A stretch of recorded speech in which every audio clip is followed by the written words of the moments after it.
Shalom, selamat siang Bapak Ibu yang dikasihi oleh Tuhan. Kebenaran firman Tuhan hari ini dengan tema Jangan Tawar Hati. Amsal 24 ayat 10. Jika engkau tawar hati pada masa kesesakan, kecillah kekuatanmu.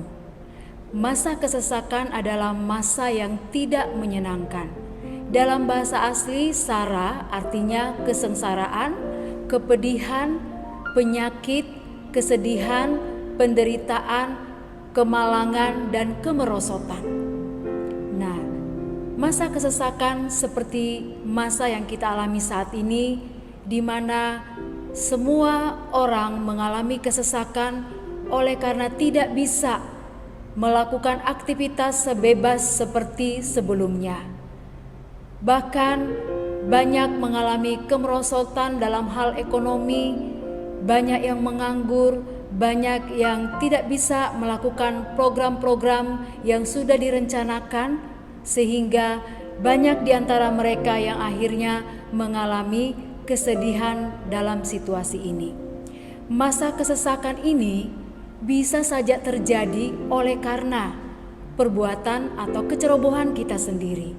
Misalnya, kita sekalipun sudah tahu bahwa kita harus melakukan protokol kesehatan, melakukan 3M, memakai masker, menjaga jarak, dan mencuci tangan. Tetapi kita sering lalai melakukannya, akibatnya bisa jadi kita terkena penyakit. Nah, ini disebut bahwa kesesakan yang kita lakukan sendiri atau karena akibat dari kelalaian kita sendiri. Sedangkan bisa juga kesesakan terjadi disebabkan oleh orang lain.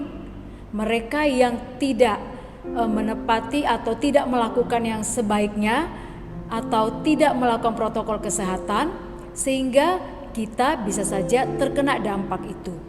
Tapi bisa juga kesesakan terjadi karena Allah punya rencana. Kita ingat cerita Ayub dan cerita Yusuf. Tapi Bapak Ibu yang dikasihi oleh Tuhan, apapun penyebabnya masa kesesakan ini, Amsal pasal 24 ayat 10 mengingatkan kita, jangan pernah tawar hati. Karena sikap tawar hati tidaklah akan menyelesaikan masalah. Sikap tawar hati tidak akan mengubah situasi menjadi lebih baik. Sikap tawar hati tidak akan bisa memberikan solusi yang terbaik bagi kita.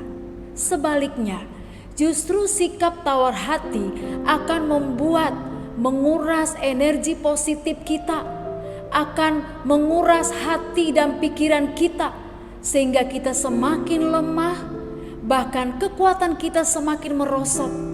Dikatakan di sini bahwa kekuatan kita semakin kecil. Itu sebabnya Bapak Ibu yang dikasihi oleh Tuhan, apa yang seharusnya kita lakukan? Dalam kondisi kesesakan ini, kita harus belajar untuk beriman kepada Tuhan, berserah, berharap sepenuhnya hanya kepada Tuhan. Beriman berarti kita harus percaya sekalipun kita belum melihat, dan meyakini sungguh-sungguh bahwa Allah telah mengatur segala sesuatunya. Bapak Ibu yang dikasihi oleh Tuhan, kita beriman, kita tidak tahu kapan akan berakhir situasi ini. Kita juga tidak tahu apa yang akan terjadi setelah masa pandemi ini.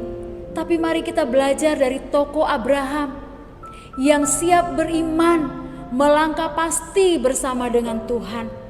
Dia beriman sekalipun belum tahu kemana akan pergi ketika Allah memanggil dia dari tempatnya di Ur Kasdim untuk pindah ke tempat yang lain. Tetapi Abraham turut dan taat mengikuti perintahnya Tuhan.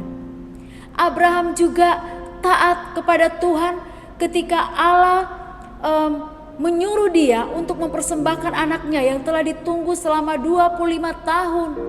Dan dia tidak pernah menyangka bahwa pada akhirnya Tuhan akan menyediakan domba jantan untuk menggantikan anaknya. Tapi Abraham tetap taat kepada Tuhan. Abraham tetap mengikuti perintah Tuhan, dan pada akhirnya Tuhan melakukan semua yang terbaik bagi Abraham. Bapak Ibu yang dikasihi oleh Tuhan, kita juga tidak mengerti bagaimana situasi kondisi ini, tetapi yakinilah bahwa Tuhan tidak akan pernah membiarkan kita.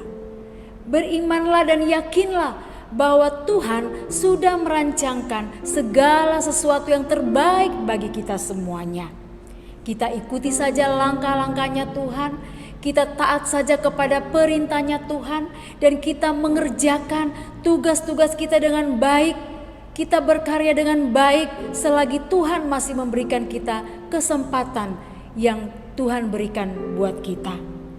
Bapak Ibu yang dikasihi oleh Tuhan, kita pasti akan melewati masa kesesakan ini dengan penuh sukacita oleh karena Tuhan selalu bersama dengan kita.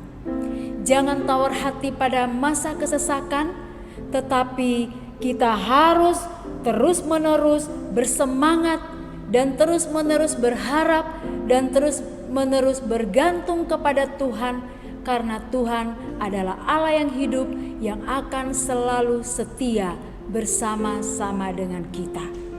Jangan tawar hati pada masa kesesakan, karena masa tawar hati akan membuat kekuatan kita semakin lemah. Amin.